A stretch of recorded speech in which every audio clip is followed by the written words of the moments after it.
Bonjour la gang, bonjour encore Régent Gauthier avec vous pour les 15 prochaines minutes pour parler d'entrepreneuriat naturellement dans la jungle des affaires. Vous le savez, c'est un concept qui est unique dans la mesure où on veut parler avec des êtres humains qui sont derrière les entreprises. Bon. Alors aujourd'hui, on s'est fait plaisir encore une fois. Je suis secondé de Laurence qui est avec nous. Bonjour Laurence de Caïba. Qui va agir à titre de co-animatrice aujourd'hui, comme le veut la tradition de l'émission, naturellement. 192e invité aujourd'hui, M. Éric Vignola, qui a accepté mon invitation. Bonjour, Éric. Bonjour, Jean. Bonjour, Laurence. Bonjour. Éric Vignola, stratégie. Bon, c'est pour ça que ça nous a interpellés, parce qu'on s'est dit, les gars qui parlent de stratégie, ça veut dire qu'ils pensent fort. Ça veut dire qu'ils établissent des plans de match, ils ont de la discipline, ils sont, comme on dit, sont à l'ordre. On aime ça. Éric, toi, ta clientèle comme entrepreneur, ça fait quoi, une douzaine d'années que tu es entrepreneur, hein? 2007, effectivement, 13e année. 13e année, bientôt fermée. Félicitations en passant. Un certain temps. Merci. Merci. Ouais, Laurence, on essaie de perdurer. Puis Laurence qui vient de commencer, là, quoi, ça fait combien de temps, hein, Laurence, là? Ça fait, en fait, ça fait 1 an que je suis travailleur autonome, mais que Caïba est lancé, ça fait depuis le mois de mars. Wow! Tu sais, fait que c'est le fun de voir qu'on a des chevronnés qui ont un petit peu plus de bagages. Parce que 12-13 ans en affaires, on ne se le cachera pas, c'est un tabarouette, c'est un coup de maître. Aujourd'hui, dépasser 4-5 ans en affaires, là, c'est, hein? Ça vient avec ses hauts et ses bas, ses progressions. Vous avez été dans plusieurs domaines aussi. Vous avez essayé du journalisme. Qu'est-ce qui a amené ces changements-là? Ben, je ne dirais pas essayer du journalisme. Je l'ai pas. C'est du fil en aiguille. En fait, je suis un pur produit de la génération X, avec tout ce que ça entraîne, avec la polyvalence que ça nous demandait d'être au sortir de l'école dans des périodes années 90, des périodes un peu plus difficiles au niveau de l'emploi. Je suis un gars qui a fait sa formation en communication avec une spécialisation en journalisme, effectivement. Puis, ce qui m'intéressait, c'était la presse écrite. Donc, vraiment, lancé vers la presse écrite. J'ai fait beaucoup de piges, j'ai travaillé dans des hebdomadaires en Ontario, au Québec, à Montréal. Revenu à Québec, je suis natif de Québec. Et fait beaucoup de piges aussi dans le milieu économique, des journaux économiques. Donc, ce côté-là m'interpellait, fait de la rédaction aussi pour Chambre de commerce, pour leurs revues. Donc, j'ai tout le temps été relié au milieu des affaires. Puis, je m'étais tout le temps donné comme objectif, si à mes 30 ans, je ne suis pas rendu dans un quotidien, je n'ai pas monté pour rentrer dans un journal bien établi, tout ça, je vais repenser à ma carrière, puis je vais voir comment je vais me repositionner. Bon. Et là, tout d'un coup, de fil en aiguille, s'est présenté une opportunité.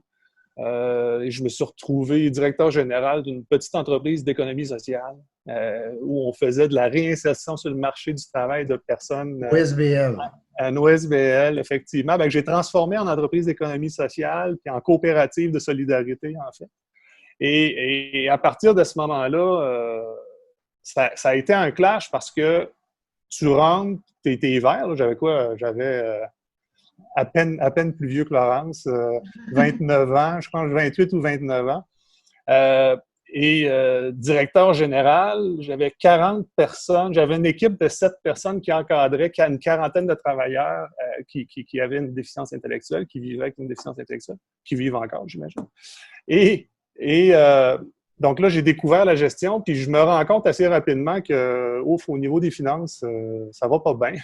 On est pratiquement en faillite technique. Fait que là, ça fait « Oh, je me sauve en courant » ou « Je me relève les manches ». Fait que je me suis relevé les manches, puis et c'est là que la fibre entrepreneuriale a vraiment pris le dessus. Puis c'est là que j'ai découvert cette facette-là, moi, de ma personnalité, de la vision globale, de comprendre, d'attacher les fils, de l'organisation, de voir comment on pouvait virer ça tout en respectant l'âme de l'organisation. Et quand je parle d'économie sociale, c'est que j'ai eu la chance de goûter une organisation qui a deux missions. Tu as une mission sociale, mais tu as une mission économique aussi. Ben oui. De combiner ces deux-là, de combiner ces deux-là, là, ça fait appel à des talents ou à des compétences différentes. Oui, à des compétences différentes. Et c'est à la suite de ce passage-là, c'est une organisation que j'ai... finalement, je l'ai redressée. On a obtenu le titre d'entreprise d'économie sociale de l'année dans la région. Félicitations. Puis, finalement, j'ai fait un cycle complet. J'ai embauché, j'ai mis du monde à pied. J'ai tout goûté. J'ai tout goûté. Puis, finalement, on l'a fermé. Il y a eu une prise en charge du milieu autrement, puis on est passé à autre chose, mais ça m'a amené à aller faire mon MBA en gestion des organisations. Et c'est là où la vision s'est développée différemment. Fait que oui, j'ai touché un peu à tout, mais le milieu des communications amène certaines compétences aussi qu'on réutilise partout. Ta clientèle cible, Éric, c'est le travailleur autonome, la petite entreprise, la grande entreprise de 150 employés et plus? Je te dirais qu'on est moins dans la grande entreprise chez Vivant Stratégie. On va être plus dans la PME. Dans le milieu associatif, on a beaucoup de clients en tourisme aussi. Okay. Donc, on travaille pas mal en tourisme. Donc, je te dirais, ces temps-ci... Gestion de crise? Au niveau du tourisme, c'est une industrie qui est fortement touchée présentement. Donc, de plus en plus présent, on travaille avec le milieu des municipalités aussi, avec des plus petites municipalités, des entreprises privées. Ben, je te dis une centaine. J'ai des entreprises de services, des entreprises manufacturières comme clients. C'est très large. On me demande souvent, es-tu spécialisé dans un domaine plus que dans l'autre? Puis pas du tout. Des fois, ça peut... médecine, comment on dit? Médecin généraliste. Généraliste. Ouais. Des fois, ça peut me jouer des tours, parce qu'on va chercher quelqu'un qui a une... tu connais-tu mon domaine? Puis moi, mon argumentaire, c'est tout le temps, moi, ce que je connais, c'est les stratégies d'affaires. C'est ça, Laurence, ça va être sensiblement pour toi, c'est la même chose. On ne peut pas connaître tous les domaines. Non. Mais en touchant à tous les domaines, ce que je trouve intéressant, c'est que tu vas chercher des solutions que certains amènent dans des domaines. Puis là, ça t'ouvre les œillères, puis tu ramènes ça à d'autres clients qui, eux autres, le voyaient juste dans leur créneau, alors qu'on ouvre les œillères. Puis ça fait partie de ma job. Fait que de ne pas être un spécialiste dans un domaine. Comme le chef d'orchestre. Oui, si on veut. Tu connais tous les instruments un petit peu, mais c'est pas toi le grand joueur de violon ou de contrebasse. Je veux pas dire le général à la stratégie, là, mais je m'entoure. Je pensais que tu allais dire, c'est moi le joueur de violon.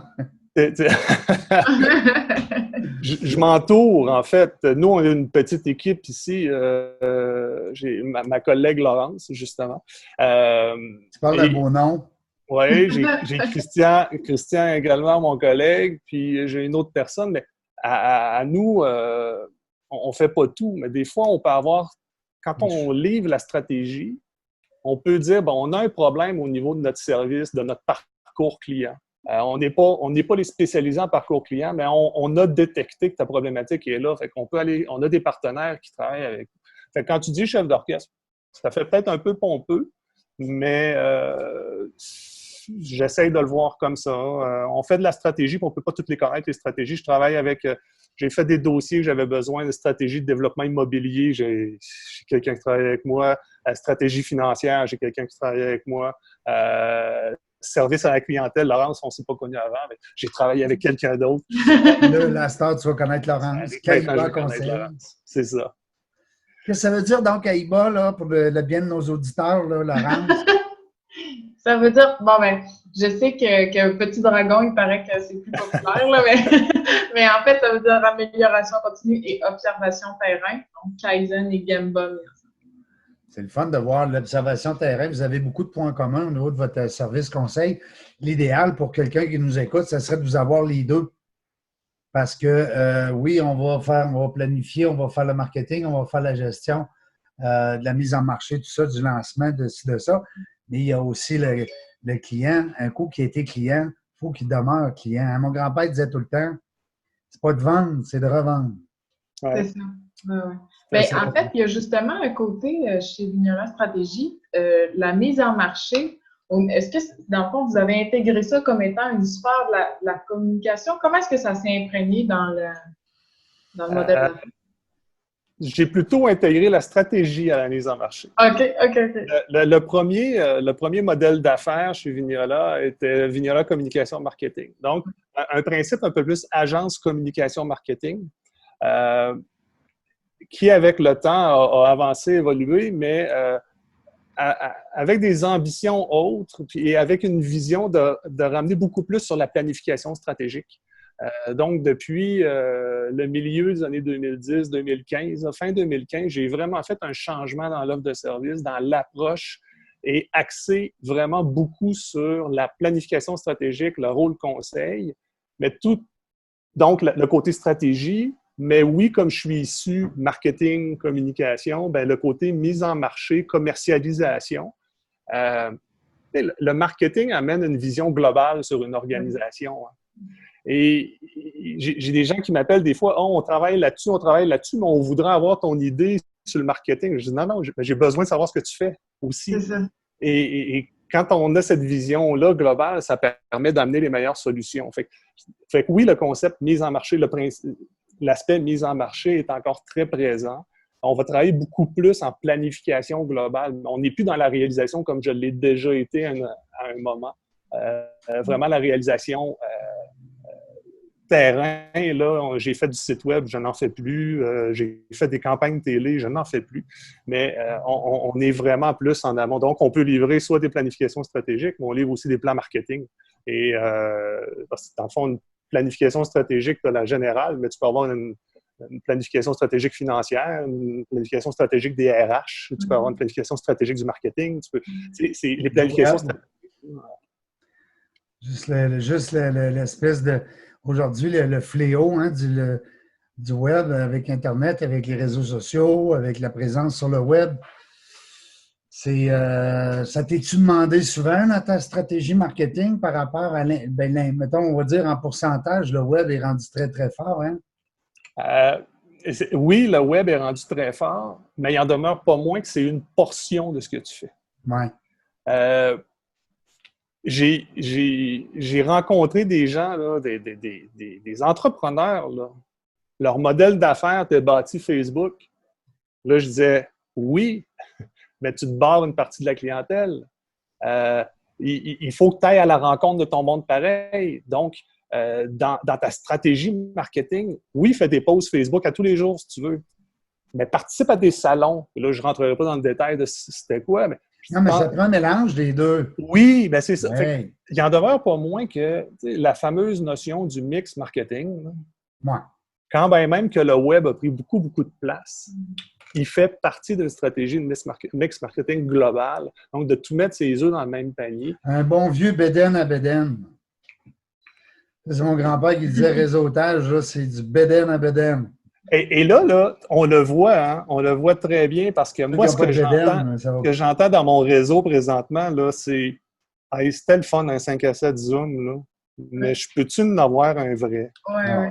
Peux-tu voir du monde? Puis il y en a que c'est parle-moi-en plus de Zoom. J'en veux plus. Là. C'est de valeur parce que ça fait juste 2-3 mois, puis, ou 3-4 mois, peu importe. Mais je veux dire, dans l'air du temps, c'est quand même très bébé, très récent, très jeune, l'implantation des Zooms et des réunions virtuelles. Mais malheureusement ou heureusement, je ne sais pas, pour certains, vous le prendrez comme vous voulez, mais c'est là pour demeurer, à mon avis.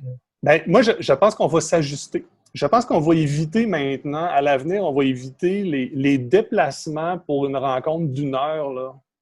Je m'en vais à Montréal, je rencontre mon client 1 heure, puis je reviens, puis je travaille dans le train, puis je fais ça. Il n'y aura plus de ça. On va garder les déplacements pour, OK, on a un comité de travail avec 4-5 personnes. C'est plus là où les Zooms bug, là. C'est quand tu tombes à du 7, 8, 9, 10, là, et en montant, là, j'ai quelqu'un les qui conférences, là, nous autres, ouais, on est une centaine de conférenciers là, dans l'écurie de PPS Canada, puis on est tous présentement complètement arrêtés à 5-6 conférences par semaine. Certains en donnent même 1, 2, des fois 0. J'ai donné pendant cette crise-là, le web, là. Tout à fait. Avec la crise, j'ai élaboré, je te disais tantôt, Régent, que je travaillais pas mal en tourisme. J'ai un client en hébergement, en hôtellerie, là. Je te dirais qu'eux autres aussi. Moi, j'ai des clients qui, le jour 1 de la crise, sont partis d'un carnet de commandes plein à 0. Là.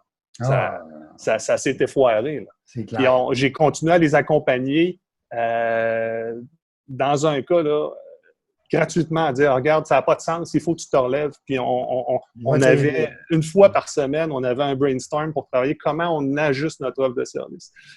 Mais ceci dit, j'ai eu l'opportunité de mettre sur pied un webinaire, mais destiné vraiment aux gens de l'hôtellerie pour les amener à réfléchir leur réouverture, puis comment ils allaient se placer par rapport à ça. Et on a vraiment fait un webinaire qui était pour eux autres. Ben, le fait de le donner Zoom, ben, je l'ai fait au Lac-Saint-Jean, je l'ai donné 2 fois à Québec, puis je l'ai donné pour l'Est du Québec. Ben, là, j'ai touché, puis de mon bureau, j'ai touché à peu près 200 personnes. Que tu aurais de la misère à physiquement, veut dire. Oui, tout à fait. Puis, avec des bons retours. Fait que on a essayé d'être très spécifique à leur industrie. Puis, on n'est pas des spécialistes d'hébergement. Je leur disais d'entrée de jeu. Nous, on travaille en stratégie. Vous êtes les spécialistes. Fait que je ne vous dirai pas aujourd'hui de déplacer maintenant vos verres dans vos salles de bain. C'est pas ça que je vais vous dire. Mais on va simplement vous amener à planifier votre relance, comment vous allez le prendre, et peut-être même à faire le choix difficile de dire cet été, je n'ouvre pas. Oui. Ben ça, c'est sûr qu'il y en a qui ont pris cette décision-là là, dernièrement. Là. Oh oui. Parce que déconfinement ou pas, il y en a qui ont décidé de fermer et de ne pas ouvrir, tout simplement, d'attendre. Il y a des restaurants, là, on a juste à prendre à Québec, quand on sait que les grandes entreprises, le gouvernement, vont retourner dans leur bureau seulement à partir de septembre. S'ils retournent à partir de septembre, il n'y a pas de touristes. La clientèle qui allait dîner dans les restos en groupe là, de travail, là, ça va être fini, ça, cet été. Parce qu'ils sont de chez eux, ils ne se réuniront pas pour aller au resto. Donc, les restos qui sont obligés d'être à 50 % de capacité, puis à 50 % qu'on ne sait pas si la clientèle va être là, la rentabilité est où? Tu travailles avec les gens dans l'hôtellerie, il n'y a pas beau.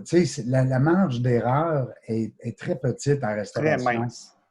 Quand tu fais du 30, 35, 40 % de profit, tu dis bon, c'est pas grave, on peut se reprendre.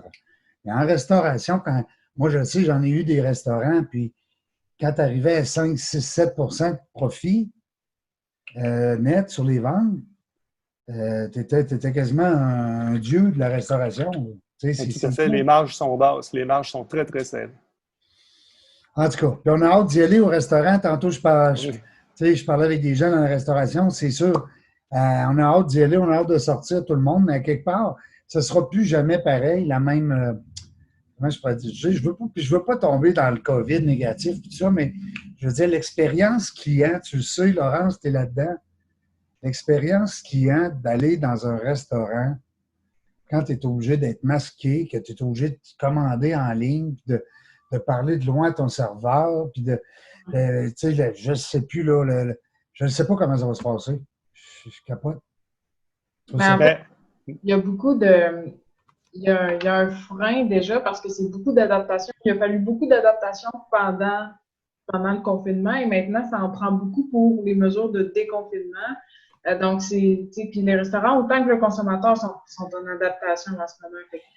Ça crée vraiment des petites situations, des fois malaisantes, là, mais il faut juste se mettre un peu à la peau du client puis voir qu'est-ce qui est plus agréable pour lui puis faire il faut ça va revenir. Là, c'est comme le sport, puis tout ça, on parlait tantôt, ça va revenir.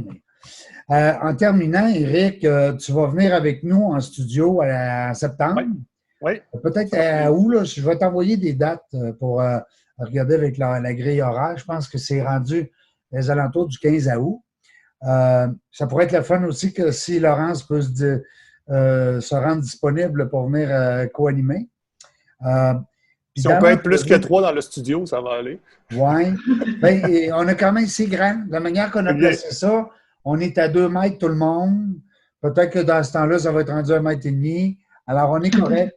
On a tout prévu l'affaire. Mon ami Serge, qui est le cerveau là, de toute cette l'infrastructure là-bas, c'est le technicien en chef. C'est l'homme à tout faire. Il a tout refait aussi les diffusions, tout ça. Fait que, parce que nous, on a mis les studios de radio dans un studio de télé. Okay. Ouais. Fait que ça va être le fun. On va pouvoir quand même faire du vidéo un petit peu pour ceux qui veulent. Et puis, mais ça reste que ça va demeurer quand même une émission podcast radio. Éric, on te souhaite beaucoup de succès dans l'accompagnement conseil avec tes clients, tes entrepreneurs. Entre-temps, en te laissant, j'aimerais ça savoir, est-ce que l'équilibre dans tout ça présentement, la vie sociale est diminuée un petit peu, mais la vie familiale? C'est sûr que tout se réorganise. Hein? Moi, j'ai des grands-enfants, fait que un à la maison, un à l'extérieur. Le plus vieux, ça a été long avant qu'ils reviennent manger. Mais là, on recommence à prendre ces beats-là. Le réseau social, c'est à réactiver. Hein? J'ai des groupes d'entraînement. J'ai un groupe d'entraînement, moi, des buddies avec qui on fait de la rando au moins une fois par année, puis on se rend à faire des défis. Ça fait peut-être juste un mois qu'on a recommencé nos rendez-vous du lundi soir. Là. Vous marchez, qu'est-ce que vous faites? Monter les montagnes? Ouais, on s'entraîne une fois par semaine ensemble, puis on a fait quelques défis, dont, entre autres, on a fait, il y a 2 ans, un défi assez costaud. C'était faire la traversée de la chaîne présidentielle avec le mont Washington. Oui. C'est dans le New Hampshire. C'est 11 sommets. C'est tous des noms de présidents. C'est pour ça qu'ils l'appellent la chaîne présidentielle. Mais on le faisait à l'intérieur de 24 heures sans dormir. Fait qu'on s'est entraîné. Caroline, j'ai un ami qui était là-dedans, Luc Guillot. Luc Guillot, Luc, à soir, il est là, on fait du vélo ensemble. Luc, en fait, il devait être là. C'est lui qui m'a emmené là-dedans. Okay. Mais Luc a été opéré au dos à ce moment-là. C'est toi qui l'as remplacé?